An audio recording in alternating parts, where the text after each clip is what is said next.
The Florida State Legislature wrapped up a busy 2014 session in Tallahassee. Bills covered a wide variety of topics, including medical marijuana, the state pension plan, sports stadiums, and even beer. We'll see what passed and what didn't as we talk with political analyst and former Congressman Lou Frey, next on Metro Center Outlook.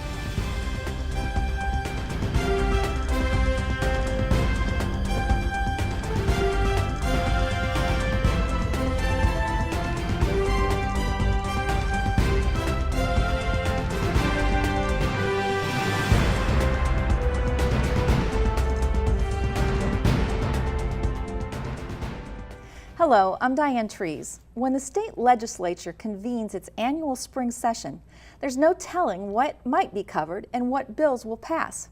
Joining us today to help sort it all out is political analyst and former Congressman Lou Frey. Congressman Frey, welcome to the show. Delighted to be here, and it's just fun to be involved in a lot of ways in the process because no session is the same. No session is the same. We had a little bit of a surplus in the budget this time. Yeah, 1.2 billion, something like that. Does that help ease some of the tension with the parties, the Democrats, Republicans, and between the House and the Senate? Yeah, it's a lot easier when people are having projects they want be funded. One of the things that you get a kick out of is that everybody talks about turkeys. Now, turkey is somebody else's bill that they put in late in the session, not happen to be. The final hours of session when those go. They put it in, and and there's a lot of good things that go on in a session like this. And if you look at the legislature, there was no emotional issues except for medical marijuana in it. This very slow movement, continued movement in the ethics reform, that got a little brush and pushed down the line a little bit. The polls, the governor's polls and where they are towards the end of this session really reflected on the need for the Republican governor, who has a lot of flexibility to get more involved with some of the legislation, but even that was sort of a low-key thing, and yeah, it was a vanilla session. Everybody. That's a good description of it. Yeah, it was sort of there and went away, and the state legislature's only got one thing it has to do. That's pass a budget. And they did. And they did, and so everybody's semi-happy. Let's talk a little bit about the bills. Some of the bills that passed and some of them didn't. The Medicaid issue, the expansion. Now the Senate that was a flip-flop issue, right? Right. Well, the Senate wanted to pass something. The House did not, so nothing was passed. What's the next step here? The next step is relook at it and decide as you go into the elections and for it and the 14 elections coming up. What is the status of it? How important is it going to be? I am not personally convinced in that if there is any profit to be milking that issue, because I think there's enough people who are for it and its expansion and enough people who are against it. And it's sort of like, to me, I guess it's sort of an issue of when you get an issue like that, the question is, okay, people are locked in to it. How many people are you going to irritate, and do you go too far out in your party? Do you lose the general public? Because remember, you don't win in these elections. You only win with the center and the right, or the left and the center. You have to occupy part of the centers in order to be able to win. So what bills do you take? What bills do you put in that shows the Democrats, gee, this guy isn't a bad guy. Maybe he's a moderate. Maybe we can live with him, or vice versa. This guy's a nutty Republican. Look at what he's doing. And we just can't deal with him. So those things are all going on behind the scenes now as we talk. Right. Let's talk a little bit about what was greatly talked about was beer. And I understand that we have a craft brew industry that's rising in the state, but I'm puzzled. What is the legislative role here? Well, the legislative role is protect my territory. And what you have is funny. It's small business trying to survive against the very entrenched people who are in big business and who can buy and sell these groups over and over, but don't want to be involved and are angry that their territory is getting eaten up a little as they go along the line, and had the temerity to take on the big fellas, and did a pretty good job of it. It may be that good comes out for both people in this thing, but it was really a pretty funny issue. You talk about David and Goliath in that kind of It just blew up. It was sort of funny. That was one you could sit back and sort of smile just about and watch. Say, yeah, it was right. part of take the kids and watch it. Well, let's talk a little bit about gambling. Little was done in the gaming legislation. Now, the compact with the Seminole Tribe is up in August 2015. Will we see that as a big part of the spring 2015 session then? Will this come back I to think us? so. I think it really is going to be. I got involved with that issue in 1968. I was running for governor. I was slightly ahead in the polls at the time, but behind in the money, and I knew a cliff was coming up there if I couldn't get some money. And I was approached by some of the people who are, frankly, I think still in the business, a gambling business, or their kids are, somebody is. It's been a long-going It's been a long-going topic issue, then. and they came and they said, look, we don't want you to be for the issue. The only thing we want you to do is to vote to open up the issue, and then each county can say whether they're for it or against it. And, you know, and we'll tell people what we're doing. There's nothing hidden about it, but we think it's good for the state, and we think it's good for the revenues of the state, and we really need your support on it. And I went and spent a couple days thinking, because it was pretty clear that without the extra money, I was going to fall through the cliff, which I didn't want to do. I decided that Florida is a state that's a tourist state, a family tourist state. And my vision of Florida for my kids' time growing up, my grandkids, was different. I didn't want gambling to be a part of our revenues and how we're going. So I voted, I wouldn't come out for the bill, and I lost the race, lost in it, and the money made the difference at the right time. So it's something, if you look at this, is it going to be around? I think it's going to be around 10, 15, 20 years. I didn't realize from that now. it had been an issue that far back and then moving Oh, forward. it still hurts. Let's talk a little bit about education, how that fared in the budget, starting with the university system. What came out of the budget with that? Well, nobody's happy over the tuitions and the increase in tuitions and how much it's going to cost the kids and that. And we're in the second largest state in terms of education and the size of it. And President Hitt deserves all sort of credit for what he's done and what that university has. It's a great partnership school. I have an Institute of Politics and Government there that every 6 months has a major bunch, about 400 to 500 high school kids come in for a symposium on a particular issue.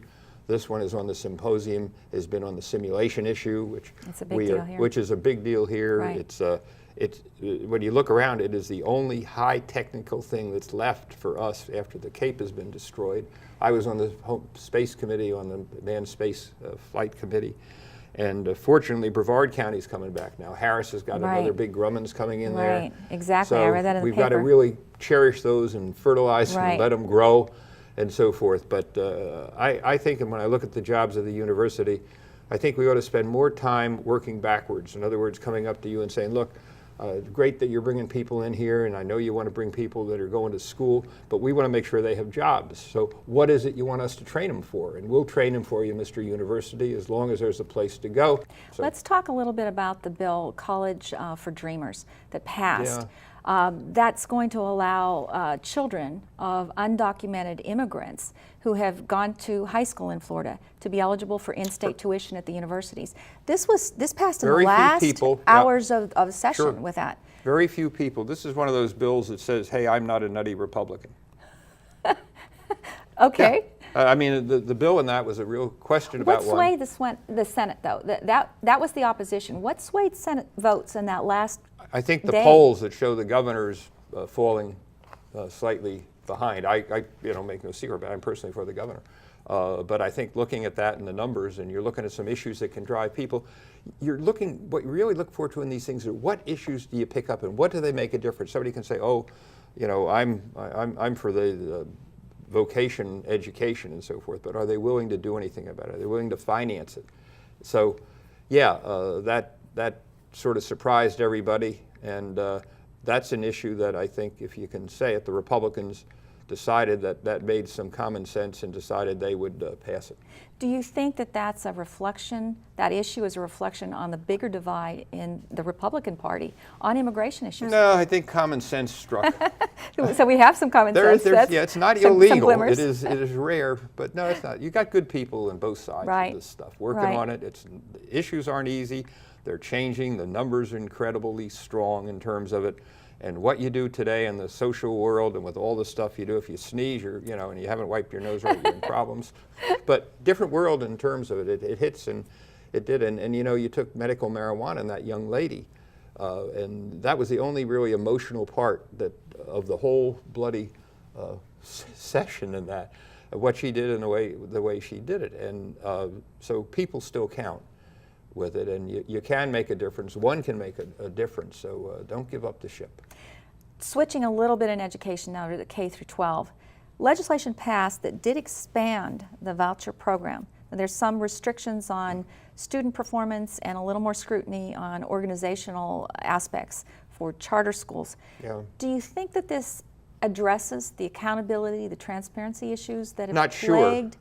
We'll Not have to sure see what if happens it with does. that. I think we got to give it a fair shot to see what happens and Right. how it moves down. And to me, I guess anything that involves education and moves it forward.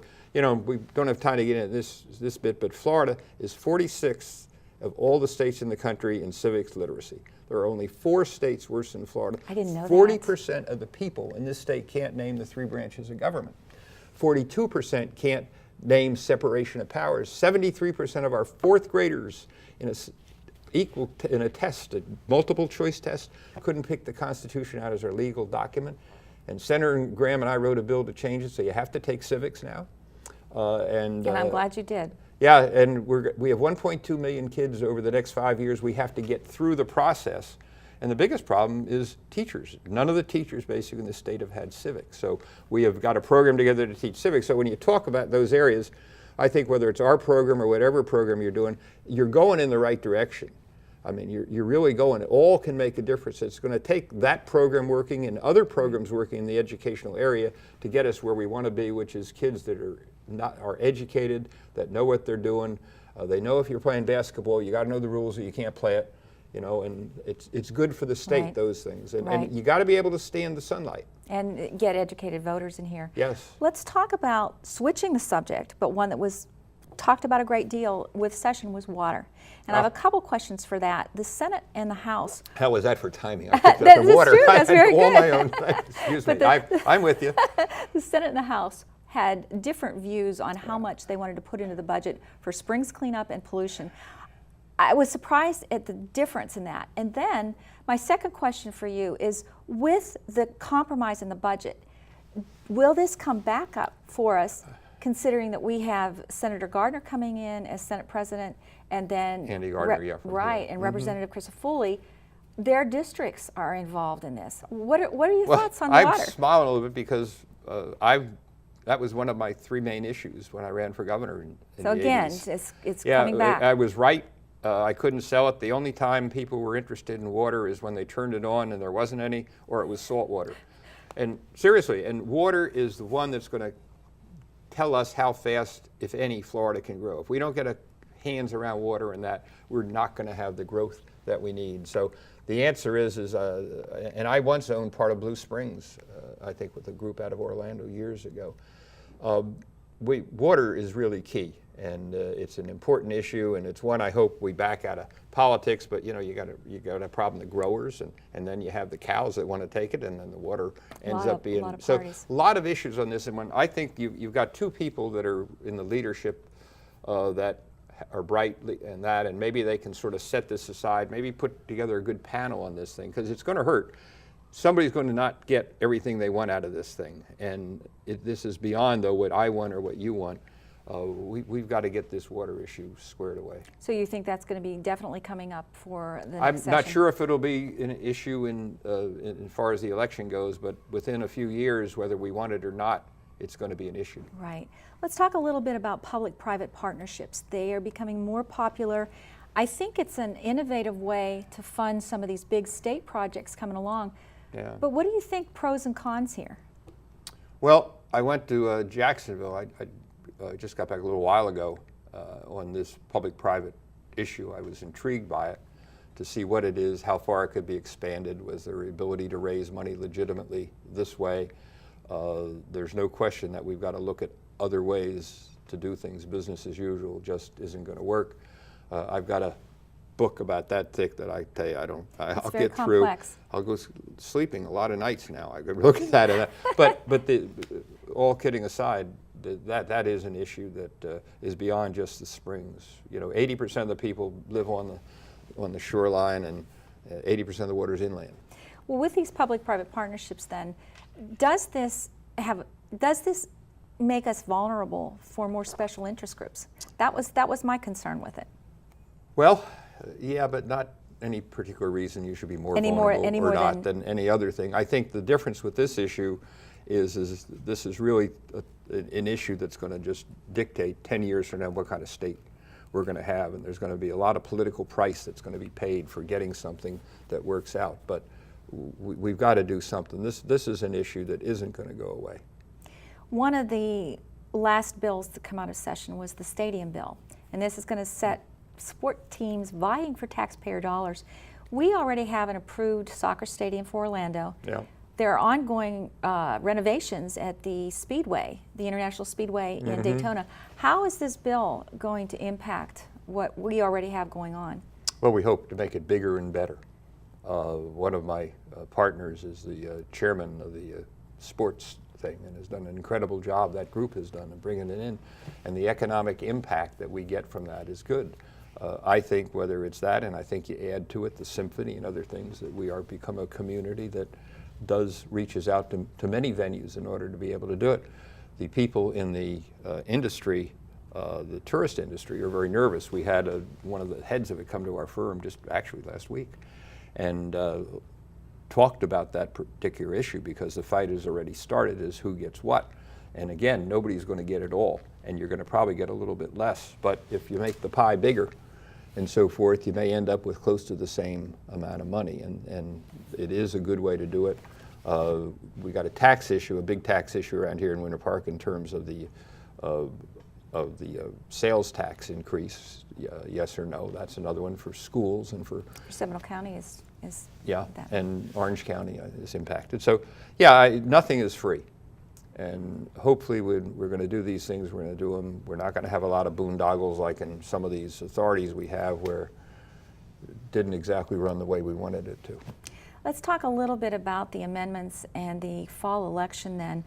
In 2012, we had 11 amendments on the ballot. Yeah. I think most likely we'll only see 3 amendments this fall. Why do you think that number decreased? Do you think it was wrong. Intentional? They're bad. Just generically, they're bad. I think the number amendments, of the number and the amendments of that. Yeah, if you're sent up there to legislate, if you get a tough bill, you get a tough bill, and you'd obviously like somebody else to legislate for you. This year with the 3, it was a lot cleaner than before. I don't like it. I just think it really somewhat corrupts our system of governing the way we do it, and I think it's a great deal, as I said, for the lobbyists and for the people who are making money out of that. But I don't think we need it. We've got a very good state legislature now. We've got good leadership, and we got good leadership coming in. And I think we can handle it. I don't think we need a constitutional change. I don't see anything that would drive us to have a constitutional change except pure politics. With one of those amendments, you mentioned it earlier about legalizing marijuana for medicinal purposes. Yep. This amendment is less restrictive than the legislation that was just passed. Do you see this as becoming an issue in the fall for Republicans versus Democrats, or is there more involved with this? I think this is going to be an issue that both sides are scratching their head and figuring how far can they go on it. And you know, when you start one of these things with it, it's going to be a little bigger than it was before. I can guarantee you 4 or 5 years there's going to be a difference in it before. But I really think if we keep the pressure on and keep her under control, it will be a good thing, and we can take the pain away. I think of my dad, who had cancer and was lying there without any real help for a lot of months, you know, and so those kind of things, and honestly, and people should know that, by the way, when you're in office and that, and you have a thing, people would understand you're a human being, you know, you have things and you react to things. I know that we've got some legislation that have protected the dolphins and protected water because of my family. My daughters, 4 of them, got very upset about dolphins and pouring bad water into the Cape at the time, which was all true. And I got involved in it, and we changed national legislation because I happened to be in a place that I could make a difference on it. So, you know, don't give up. This is a great country. There's no place else I could think of living. I've been to a lot of places that I just can't believe were so bad, and you just got to put more into the system than you take out. Well, and I think we'll as never, you said ever too, do that. we need to have educated our younger Yes. generation coming up with that. One of the issues that wasn't talked about very much this session was the sales tax issue, which was a huge thing in 2013. Now with Amazon.com now adding on sales tax to Florida residents, do you think that sort of took the If it wind ain't out broke, of the sales? don't fix it. Yeah, so that's gonna Yeah, be that was my pretty much committee way. back in that particular area was my committee, and we saw the issue coming way back, but we couldn't do anything at the time, and followed the committee's work along the line in terms of it. And yeah, there's a lot of money there, but everybody's making a lot. And you know, what is it? They talk about pigs. Chickens get fed and pigs get slaughtered or something like that. There's some wonderful homonym that I have forgotten. What with the session, I know it was a vanilla session, but was there anything that surprised you that came out of this? No. Really? Nothing? Nothing I mean, when you say amazing nothing, yeah, I mean, it was, we didn't have as many people get indicted or do dumb things on the internet or stuff like that. I mean, So people behaved rather well. rather then. compared to, yeah, some of the places, I mean, it was incredible. So you just, some of these people I wouldn't vote against for what they did. I would vote against them for being stupid. I wouldn't even get to the next issue personally. I mean, how can you do things that are so dumb? I mean, we all do things that are, but I mean, these are off the board. And, but this is a wonderful country. You know, you pay your money, you get a chance to do it. Well, as you said too, I think some of these issues with the Medicaid may be negotiated agreements before they come back up into session. I was wondering if you thought that the governor might step in and negotiate an agreement with the gambling. Is that a possibility? Yeah, except he doesn't have the problem that I had about the money. He can just go ahead and do it. And move it along. You know, its polls can be all over the place in that. The recent polls have not been as good as we'd hoped they would have been. And so when you look at some of the stuff, you scratch your head and say, well, he's really followed a plan. He did a good job of reinventing himself, reinventing his office. You've got a really great staff up there who knows Tallahassee. Got a chief counsel up there who's just put a good staff together. I mean, these people are pros So at they what look they're and doing. see what works. Yeah, and you can tap the little bit and say, gee, it didn't move it at all, Right. or it moved us 5 points down, or whatever, and there's no sense So that might doing be it. the determining factor. Let me ask you this then. We have the governor, we have the attorney general, we have the chief financial officer, the agriculture commissioner positions, all up for election in the fall, along with every state representative seat in the House. And all of whom want to be governor at one point. Possibly at one point. Yes. Do you think that affects what action items were postponed until after the election? Sure. If it didn't, and I'm his chief of staff, and you're putting stuff up too early, or that has a negative thing, you ought to kick me out. I mean, seriously, you're up there to put the best thing. This is nothing wrong or doing anything evil. You've got issues, It's and you're putting issues in certain order to be able to put your program, which you care very much about, in front of the people of Florida. And I mean, that's it. That's part of the game. I kid and say if you don't like the sight of blood, especially your own, don't get in politics. I don't believe it. I believe in Santa Claus, the Easter Bunny, you know, and the other side of it. But obviously, you got to have your brain in gear, right, and be able to move what you want along the line. And if it isn't working, you still got time to have a reversal, as he has done already. Congressman Frye, it's a pleasure seeing you. Is it Thank done you so already? very much. Oh. We're done. Yes. Oh, dear. That's all the time we have for our show today. Please visit wucftv.org/metro for interactive features, special content, and much more. Thanks for joining us. Until next time, I'm Diane Trees.